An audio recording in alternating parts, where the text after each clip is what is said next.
கிறிஸ்துவுக்குள் பிரியமானவர்களே, இயேசுவின் நாமத்தில் இந்த தியான வேலைக்கு உங்களை அன்புடனும் மகிழ்ச்சியுடனும் வரவேற்கிறேன். கர்த்தருடைய வார்த்தையாகிய சங்கீத புத்தகத்திலே முதல் பாடல்ல 2வது வசனத்தை வாசித்து இந்த தியானத்தை நாம் ஆரம்பிக்கலாம்.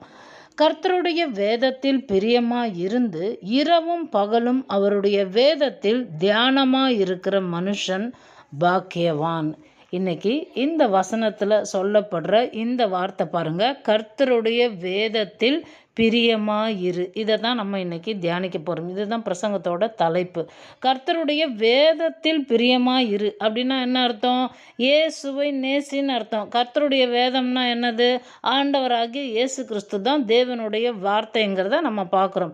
அவர் மேலே நம்ம பிரியமாக இருக்கணும். நாம் ஏன் பிரியமாக இருக்கணும்? ஏன்னா நம்ம தான் சபை மீது ஆண்டவராகிய இயேசு கிறிஸ்து பிரியமாக இருக்கிறதுனால மணவாட்டியாகிய சபை மீது மணவாளனாகிய இயேசு கிறிஸ்து பிரியமாக இருக்கிறாரு. நாமளும் அவருடைய வேதத்தில் இயேசுவின் மீது பிரியமாக இருக்கணும். அவரை நாம் அதிகமாக நேசிக்கணும். அதை தான் நம்ம தியானிக்க போகிறோம். அது மட்டும் இல்லை, இந்த சங்கீதம் முதல் பாடல்லே முதல் வசனத்தை வாசி பார்த்தா, துன்மார்கருடைய ஆலோசனையில் நடவாமலும் பாவிகளுடைய வழியில் நில்லாமலும் பரியாசக்காரர் உட்காரும் இடத்தில் உட்காராமலும் இதெல்லாம் நீங்கள் செய்யாமல் இருந்து கர்த்தருடைய வேதத்தில் பிரியமாக இருந்து, அப்போது இதெல்லாம் செய்யாமல் இருந்து பிரியமாக இருக்கணும். எல்லா தப்பையும் நான் பண்ணுவேன், ஆண்டவருக்கு பிடிக்காதலாம் செய்வேன், கர்த்தர் அருவருக்கிற காரியத்தையும் நான் செய்வேன், அப்புறம் பிரியமாகவும் இருப்பேன் வேதத்தில்னா அப்படி வராது பாருங்க. அப்படி நம்மளுக்கு இந்த காரியம் சொல்லப்படலை. இதெல்லாம் நீ செய்யாமல் இருந்து இப்படி நீ வேதத்தை நேசிக்கணும் அப்படின்னு ஆண்டவர் சொல்லும் பொழுது நமக்குள்ள ஒரு கேள்வி இருக்கும். ஐயோ, நான் நிறைய என்னோடய வாழ்க்கையில் தப்பு பண்ணிட்டேனே, கர்த்தருக்கு பிரியமில்லாத காரியம்லாம் செய்துட்டேனே அப்படின்னு நீங்கள் மன உளைச்சலில் இருக்க வேண்டாம். இனிமேல் இந்த நாளிலிருந்து இந்த நிமிஷத்துலேருந்து என் தேவனுக்கு பிரியமான மணவாட்டி சபையாக நான் வாழ போகிறேன், என் இயேசுவை நேசிக்க போகிறேன், அவருடைய வேத வசனங்களை நான் ரொம்ப அதிகமாக தியானிக்க போகிறேன் அப்படின்னு நீங்கள் ஒரு முடிவு தீர்மானம் எடுத்துட்டிங்கன்னா நிச்சயமாக உங்கள் வாழ்க்கை அற்புதமாக இன்றிலிருந்து மாறும். இந்த நிமிஷத்திலிருந்து அற்புதமாய் மாறும். கர்த்தருடைய வேதத்தில் நீங்கள் பிரியமாக இருந்தீங்கன்னா உங்கள் மேலே ஆண்டவர் எவ்வளவு பிரியமாக இருப்பார். கர்த்தர் சபையை நேசிக்கிறார். இது சபையின் காலம், நாம் கிருபையின் காலத்தில் இருக்கிறோம். இதை நாம் புரிந்து கொள்ள வேண்டும். அப்போ 2 விஷயம் பார்த்தோம். முதல் வசனத்துலையும் 2 வசனத்துலையும் நம்ம என்ன பார்த்தோம்? பிரியமாக இருக்கணும். 2வது இரவும் பகலும் பிரியமாக இருக்கணும்னு பார்க்குறோம். சரிங்களா? அப்போது ஆண்டவராகிய இயேசு கிறிஸ்து மீது மணவாட்டி சபை, அவருடைய மணவாட்டியாகிய நாம் அவர் மேலே பிரியமாக இருக்கணும். என்றைக்கோ ஒரு நாள் பிரியமாக இருக்கக்கூடாது. வாரம் ஞாயிற்றுக்கிழமை மட்டும் நான் ஆண்டவரை பிரியப்படுத்துவேன், ஞாயிற்றுக்கிழமை மட்டும் சபைக்கு வருவேன், அன்னைக்கு நான் அவர் மேலே பிரியமாக இருப்பேன். அப்படி இல்லைங்க. இரவும் பகலும் பிரியமாக இருக்கணும். தினந்தோறும் அவர் மீது பிரியமாக இருக்கணும். தினந்தோறும் நீங்கள் அவருடைய வேதத்தை நேசிக்கணும். தினந்தோறும் நீங்கள் அவரை ஆராதிக்கணும். தினந்தோறும் நீங்கள் அவர்கிட்டத்தில் ஜெபிக்கணும். தினந்தோறும் அவரை துதித்து உயர்த்தணும். தினந்தோறும் அவருடைய நாமத்திற்கு நீங்கள் மகிமை சேர்க்குற மாதிரி வாழ்க்கையை வாழணும். அதுக்காக தான் அந்த சரியாக ஓய்வு நாளுக்கு போயிட்டீங்கன்னா இதெல்லாம் கற்றுக்கொள்ளுவீங்க. இதெல்லாம் அங்கே நீங்கள் சுமந்து வரும்படி, பரிசுத்தத்தை சுமந்து வரும்படி வெள்ளிக்கிழமை வார்த்தைகளை கேட்டோம் இல்லையா? அப்போது நீ ஆசீர்வாதமாக இருப்பா, எப்போ இருப்ப அப்படின்னு கேட்டோம் பாருங்க. நம்ம யூடியூப் சேனலில் அது இருக்கும், நீங்கள் போய் அதை கேட்டுட்டு வாங்க கேட்கலன்னா. அப்போ நம்ம புரிந்து கொள்ளணும், தினந்தோறும் செய்ய வேண்டிய ஒரு காரியம். தினந்தோறும் நம்மளுக்கு ஆசீர்வாதம் வேணும், தினந்தோறும் பாதுகாப்பு வேணும், தினந்தோறும் நன்மைகள் வேண்டும், தினந்தோறும் நம்மளுக்கு எல்லா விதமான சௌகரியமும் வசதி வாய்ப்பும் வேணும்னா கர்த்தருடைய வேதத்தில் பிரியமாக இருக்கணும். இயேசுவை குறித்து தியானமாக இருக்கணும். பிரியமாக இருக்கணும்னா பிரியாமல் இருக்கணும். உங்களுக்கு விளங்குச்சா? பிரியமாக இருக்கணும்னா பிரியாமல் இருக்கணும். எதை பிரியாமல் இருக்கணும்? வேத வார்த்தையை. யாரை பிரியாமல் இருக்கணும்? இயேசுவை பிரியாமல் இருக்கணும். யோசுவா 1:8 தேவன் எவ்வளோ அருமையாக சொல்லித்தராரு. யோசுவாவுக்கு மட்டும் இல்லை, உங்களுக்கும் எனக்குமே சொல்லித்தராரு. அந்த வசனத்தை வாசிக்கலாம்.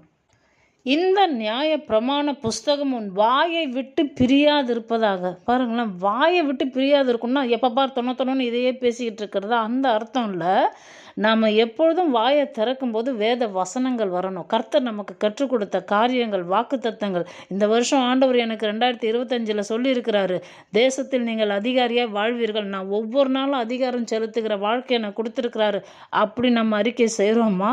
அப்படிப்பட்ட காரியங்கள், தேவனுடைய கட்டளைகள், தேவனுடைய உபதேசங்கள், தேவனுடைய வாக்குத்தத்தங்கள் நம்ம வாயில் இருக்கா, இல்லை தேவையில்லாத எதையாவது குப்பை மாதிரி எதையாவது பேசிகிட்டு இருக்குமா? என்னங்க எனக்கெல்லாம் வாழ்க்கையில் ஒன்றுமே இல்லைங்க, அவன்லாம் நல்லா இருக்காங்க, இவங்களாம் நல்லா இருக்குங்க, என் வாழ்க்கை தாங்க இப்படி இருக்குது அப்படின்னு நம்ம புலம்பி தள்ளுறோமா? ஸோ இதை நாம் புரிந்து கொள்ள வேண்டும். அப்போ நம்ம வாயிலிருந்து சரியான வார்த்தை வரணும்னா அவர் மேலே பிரியமாக இருக்கணும்னா அவரை பிரியாமல் இருக்கணுங்கிறத நம்ம புரிந்து கொள்ளணும். அப்போ இப்படி நம்ம பிரியாமல் இருக்கும்பொழுது, அவருடைய வார்த்தை நம்மிலிருந்து பிரியாமல் இருக்கும்பொழுது, அப்போது நம்மளுக்கு சக்ஸஸ் உண்டாகும், வெற்றி உண்டாகும். இந்த இடத்துல போட்டு பாருங்க, அப்பொழுது நீ புத்திமானாயும் நடந்து கொள்வான்னு இருக்குது. இது ஆங்கில வேதாகமத்தில் இதை எப்படி மொழிபெயர்த்திருக்கிறாங்க? You will have good success, நல்ல வெற்றி பெறுவாய் அப்படின்னு எழுதப்பட்டிருக்கு. அப்போ நாம் நல்ல வெற்றி பெறணும்னா அவரை பிரியாமல் இருந்து அவருடைய வேதத்தில் பிரியமாக இருக்கும் பொழுது இது கிடைக்குது. அப்போ இயேசுவை நேசிக்கணும், இரவும் பகலும் பிரியமாக இருந்து வெற்றி பெற முடியுங்கிறத நம்ம புரிந்து கொள்ளணும். அதுக்கு நம்ம என்ன செய்யணும்? இந்த வெற்றி உண்டாக இதை நம்ம எப்படி இதை எடுத்துக்கொள்ளணும், எப்படி நம்ம இதை தியானிக்கணும் அப்படின்னு பார்த்தா, சாப்பாடை விட அதிகமாக சாப்பிட்ணுமா, ஆகாரத்தை விட. யோபு 23:11-13 வாசித்து பார்த்தீங்கன்னா உங்களுக்கு தெரியும். என் கால்கள் அவர் அடிகளை பற்றி பிடித்தது, அவருடைய நெறியை விட்டு நான் சாயாமல் அதை கை கொண்டேன். ஆண்டவரையே நான் பிடிச்சிக்கிட்டேன் அப்படின்னு சொல்கிறான் பாருங்க. அது மட்டும் இல்லை, அவர் உதடுகளின் கற்பனைகளை விட்டு நான் பின்வாங்குவதில்லை. அவருடைய வாயின் வார்த்தைகளை எனக்கு வேண்டிய ஆகாரத்தை பார்க்கலும் அதிகமாய் காத்து கொண்டேன். அவரோ என்றால் ஒரே மனமாய் இருக்கிறார், அவரை திருப்பத்தக்கவன் யார்? அவருடைய சித்தத்தின்படியெல்லாம் செய்வார். நம்ம ஆசீர்வாதமாக இருக்கிறது கர்த்தருடைய சித்தம். அவர் சித்தத்தின்படி அவர் செய்யணும்னா அவருடைய சித்தத்தின்படி நாம் நடக்கணும். அவருடைய வார்த்தைகளுக்கு முக்கியத்துவம் கொடுக்கணும். அவருடைய வேதத்தில் பிரியமாக இருக்கணும். வேதம்னா ஆண்டவராகிய இயேசு கிறிஸ்து. இயேசு கிறிஸ்து மேலே நீங்கள் அதிக தியானமாக இருக்குது. அவரை குறித்தே யோசிக்க அவரை நேசிக்க அவருடைய வார்த்தையை வாசிக்க உங்களுக்கு எல்லாமே வெற்றியாக மாறுங்கிறத நம்ம புரிந்து கொள்ளணும். அப்போது நம்ம என்ன பண்ணணும்? தேவனை நோக்கி கூப்பிடணும். எப்படி கூப்பிடணும்? சங்கீதம் 88:1 என்ன சொல்லுது பாருங்கள். என் ரட்சிப்பின் தேவனாகிய கர்த்தாவே, இரவும் பகலும் உம்மை நோக்கி கூப்பிடுகிறேன். அப்போ இரவும் பகலும் நான் உங்களை நோக்கி கூப்பிட்டுட்ருக்கேன். நான் காலையிலையும் மாலையிலையும் நான் உங்ககிட்ட ஜெபம் பண்ணிக்கிட்டே இருக்கேனே ஆண்டவரேன்னா, இந்த இடத்துல முதல் வார்த்தை எப்படி வருது? என் ரட்சிப்பின் தேவனாகிய கர்த்தாவே. நம்மளை ரட்சிக்கிறவர் அவருங்க. இயேசுங்கிற பேருக்கே ரட்சகர்னு அர்த்தம். நம்மளை ரட்சிக்கிறவர், பாதுகாக்கிறவர், தூக்கி எடுக்கிறவர், நமக்கு விடுதலை கொடுக்கிறவர். அப்போ நமக்கு நன்மைகள் செய்கிற அவரை நோக்கி கூப்பிடும் பொழுது எப்படி? இரவும் பகலும் கூப்பிடணும்னு சொல்லப்பட்டிருக்கு. ஏங்க அப்படி கூப்பிடணும்? மத்தேயு 12:40 சொல்லுது. யோனா இரவும் பகலும் 3 நாள் ஒரு பெரிய மீனின் வயிற்றில் இருந்தது போல, மனுஷகுமாரனும் இரவும் பகலும் 3 நாள் பூமியின் இருதயத்தில் இருப்பார். அப்போ பாருங்களேன், ஆண்டவராகிய இயேசு கிறிஸ்துவும் இரவும் பகலும் நமக்காக பூமியில் இருந்தாராம். பூமியின் இருதயத்தில் அவரை தூக்கி கல்லறையில் வச்சிட்டாங்க, பூமிக்கு அடியில். நல்லா யோசிச்சு பாருங்கள். நம்மளுக்காக வெளியவே வராமல் ஃபுல்லாக லாக்டவுன் மாதிரி அவருக்கு போட்டாங்க 3 நாள் இரவும் பகலும். அப்போ நமக்காக, நம்ம ரட்சிப்புக்காக அவர் தன்னையே இழந்தார்னா, நாம் நல்லா இருக்கிறதுக்கு நம்மளை இழக்க தேவையில்ல. அவரை அதிகமாக நேசிக்கணும், அவரை ஏற்றுக்கொள்ளணும். அவர் தன்னையே இழந்தார், நாம் அவரை ஏற்றுக்கொள்கிறோம். அப்படி நம்ம ஏற்றுக்கொள்ளும் பொழுது, அவரை நேசிக்கும் பொழுது, அவர் வார்த்தையை நேசிக்கும் பொழுது, அவர் மீது பிரியமாக இருக்கும் பொழுது, இரவும் பகலும் தியானமாக இருந்து அவரை நோக்கி கூப்பிடும் பொழுது, அவர் தான் சரியான மணவாளன். அவர் நமக்காக தன்னையே அர்ப்பணித்தார்னா நம்ம அர்ப்பணிப்பு எப்படி இருக்கணுங்க? லூக்கா 2:37 வாசிக்கலாம்.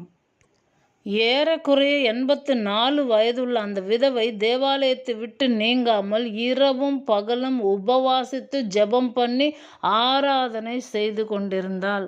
அப்போ ஆண்டவராகிய இயேசு கிறிஸ்து நம்மளுக்காக இரவும் பகலும் பூமியில் தன்னையே தியாகம் பண்ணி பூமிக்கு அடியில் இருந்தாருன்னா, அவருக்காக நம்ம வாழ்நாளெல்லாம் இப்படி காத்திருக்கணும். எப்படி? உபவாசிக்கணும், இரவும் பகலும் அவரை நோக்கி கூப்பிடணும், அவரை ஆராதிக்கணும், அவருடைய தேவாலயத்தை விட்டு விலகாமல் இருக்கணும். முழுக்க அவர் யோசனையோட இரவும் பகலும் அவரை நோக்கி பார்க்கணும். அப்போனா நாங்கள் கல்யாணம் பண்ண வேண்டாமா, வேலைக்கு போக வேண்டாமா, பிள்ளைகளை பார்க்க வேண்டாமா, வீட்டை கவனிக்க வேண்டாமா, வயல் வாங்க வேண்டாமா, கார் வாங்க வேண்டாமா? நீங்கள் எல்லாமே செய்யலாம்.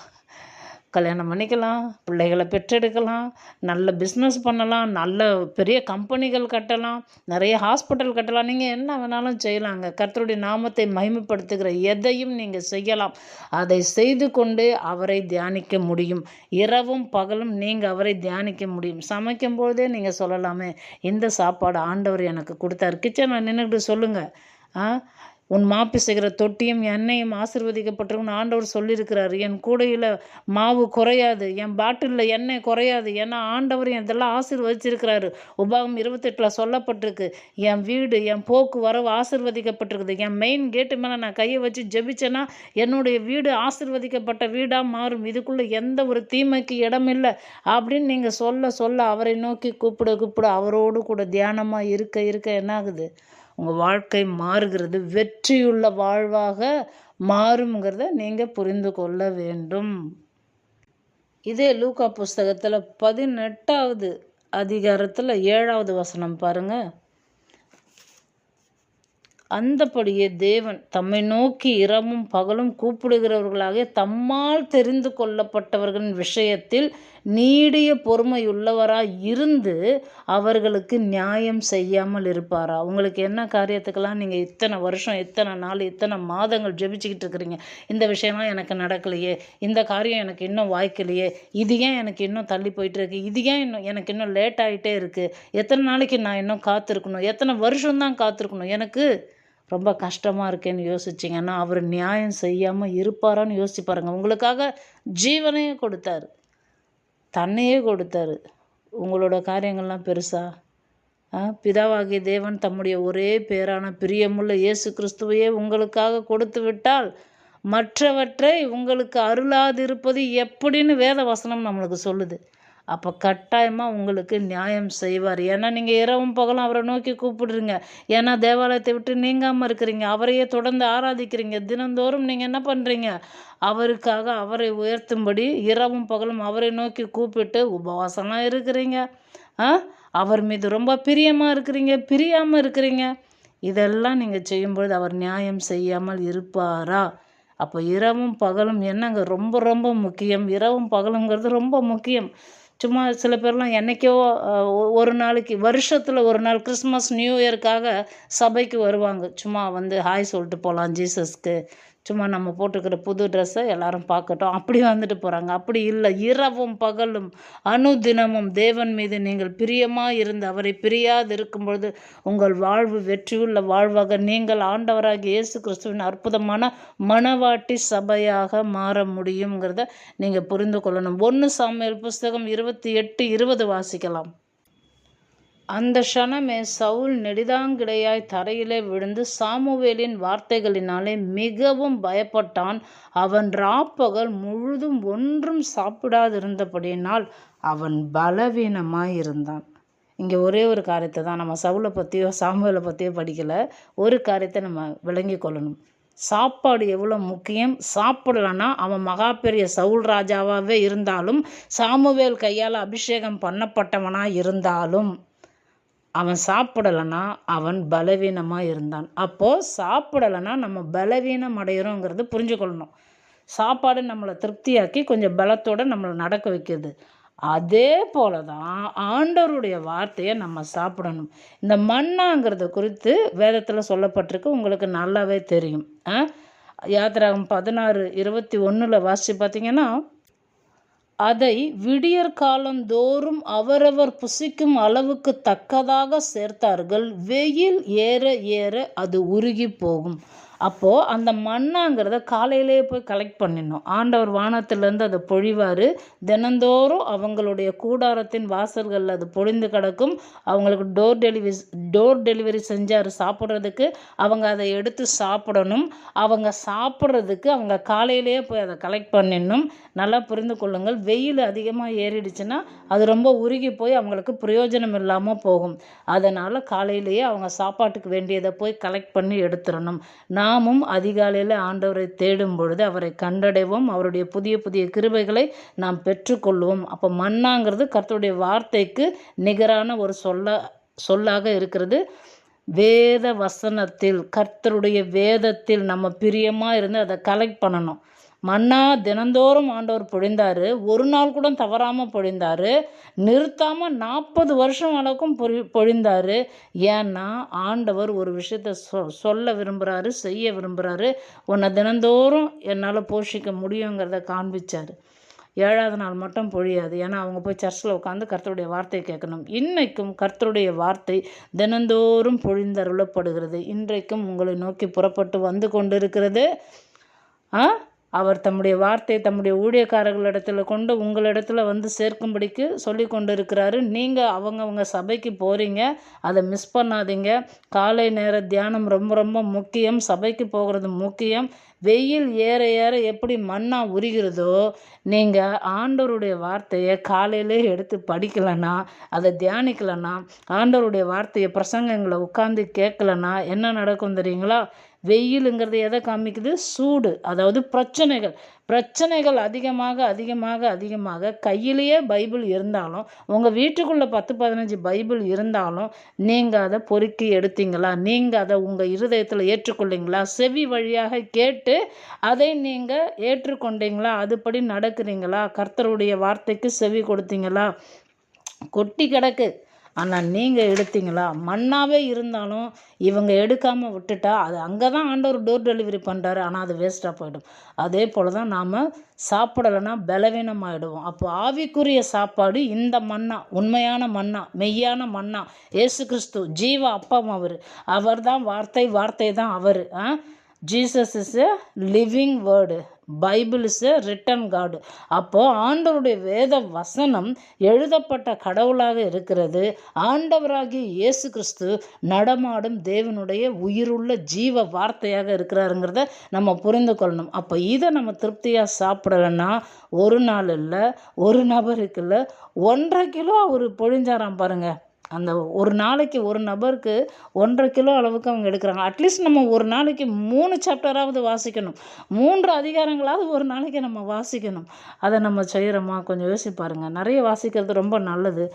3 சாப்டராவது வாசிங்க குறைஞ்சது. அப்போ பிரச்சனைகள் நம்ம தவிடு பொடி ஆக்கும் அளவுக்கு நம்மளுக்குள்ள ஒரு பலன் உண்டாகும். ஆவிக்குரிய மனுஷன் பலப்பட்டு அவன் திருப்தியாக இருப்பான், அவன் பலவீனம் அடைய மாட்டான், அவன் பலன் பெறுவான். ஏன்னா வார்த்தை தான் நம்மளுக்கு பலனை கொடுக்கறதுங்கிறத நம்ம புரிந்து கொள்ளணும். அப்போ நமக்கு வெற்றி வேணும்னா ஆகாரத்தை விட அதிகமாக இதை உட்கொள்ளுகிறோமா? ஆண்டவருடைய சித்தத்தை அப்போ தானே நம்ம செய்கிறோம்.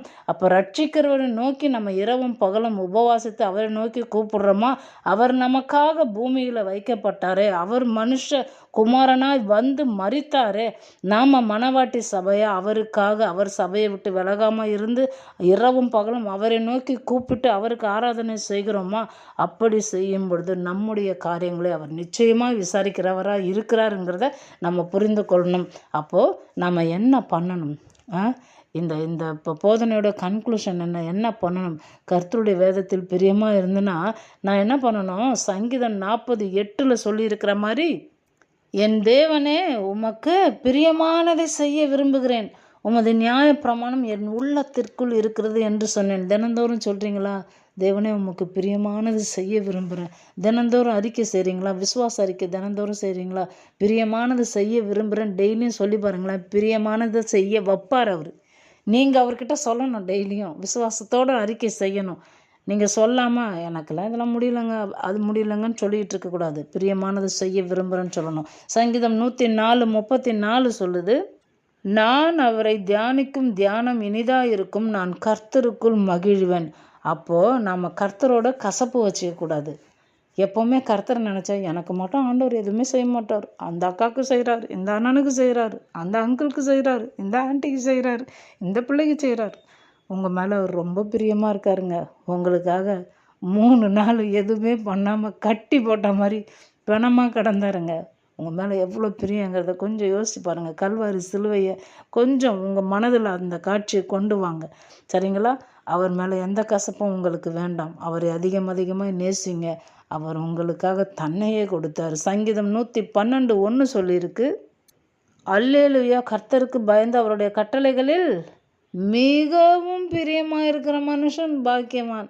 அவர் உங்கள் மேலே எவ்வளவு பிரியமாக இருக்கிறார். மணவாட்டி சபையே, உங்கள் மணவாளன் இயேசு கிறிஸ்து மேலே மணவாட்டியாகிய நீங்கள் மிகவும் பிரியமாக இருக்கிறீங்களா அப்படின்னா இந்த இடத்துல போட்டிருக்கு அந்த மனுஷன் பாக்கியவான். பிரியமாக இருக்கிற மனுஷன் பாக்கியவான். அப்போ நீங்கள் ஆசீர்வதிக்கப்பட்டவர்கள். சரிங்களா? நம்ம ஜெபித்து நிறைவு செய்வோம்.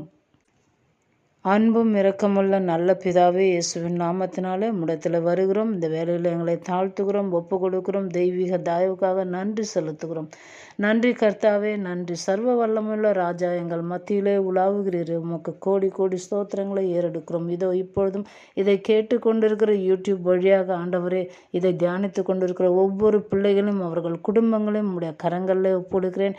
இயேசுவின் நாமத்தினாலே இந்த பிள்ளைகள் இரவும் பகலும் கர்த்தருடைய வேதத்தில் பிரியமாக இருந்து வேதமாகிய உயிருள்ள வேதமாகிய ஆண்டவராகிய இயேசு கிறிஸ்துவை தியானிக்கிற தியானம் இன்பமாக இருக்கும். நான் கர்த்தரில் களி கூறுவேன். அவரை தினமும் அவரை நோக்கி கூப்பிடுவேன். அவருக்காக உபவாசித்து நான் அவரை ஆராதித்து துதித்து அவருடைய வார்த்தைகளை பேசி நான் அவருக்குள் மகிழ்ந்திருப்பேன் என்று உமக்குள் களி கூறட்டும் ஆண்டவரே.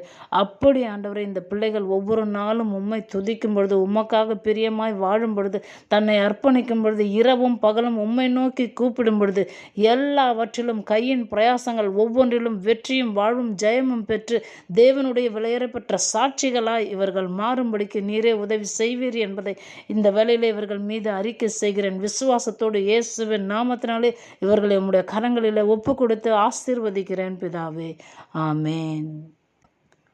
நம்முடைய கர்த்தராகிய இயேசு கிறிஸ்துவின் கிருபையும் பிதாவாகிய தேவனுடைய அன்பும் பரிசுத்தமுள்ள ஆவியானுடைய ஐக்கியமும் சந்தோஷமும் சமாதானமும் இப்பொழுதும் எப்பொழுதும் சதா காலமும் நம் ஆண்டவரும் இரட்சகருமாகிய இயேசு கிறிஸ்துவின் 2ஆம் வருகை மட்டும் நம்மோடு கூடவே இருப்பதாக. ஆமேன். ஆத்துமபாரம் பெருகிடுமே, ஊழியம் தீவிரம் அடைந்திடுமே. ஆத்துமபாரம் பெருகிடுமே, ஊழியம் தீவிரம் அடைந்திடுமே. திரள் கூட்டம் சீயோனையே நோக்கி வந்திடும் காலம் இது. பலத்தின் மேல் பலனே, கிருபையின் மேல் கிருபை, மகிமையின் மேல் மகிமை. பரிசுத்தம் பரிசுத்தமே என் வாழ்வில், பரிசுத்தம் பரிசுத்தமே. God bless you.